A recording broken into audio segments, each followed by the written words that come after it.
एक सेना हेलिकॉप्टर दुर्घटनाग्रस्त होई 9 जन सैनिकों मृत्यु होईछि। तेबे एठारे सेनार हेलिकॉप्टर टी सैनिक मानक पई सामग्री नहीं जाउथबा सूचना रहिछि।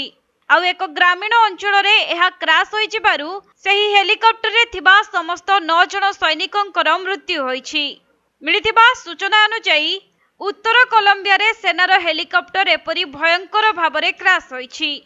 तेबे सेना पक्षरु जे सूचना मिली से जना पड़ी जे स्थानीय समय अनुसार अपराह्न प्राय 1:50 रे एही दुर्घटना घटिथिला। आउ दुर्घटनाग्रस्त होइथिबा हेलिकॉप्टर टी रूस निर्मित Mi-17 हेलिकॉप्टर थिला।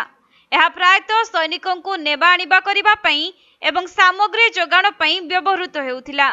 तेबे दुर्घटना एते भयंकर थिला जे हेलिकॉप्टर रे थिबा कोनोसी भी सैनिक बंची नथिले। सेपटे एही दुर्घटनार कारण जनापड़ी नथिबा बेले एहार तदंत पई निर्देश दिया जाइछि।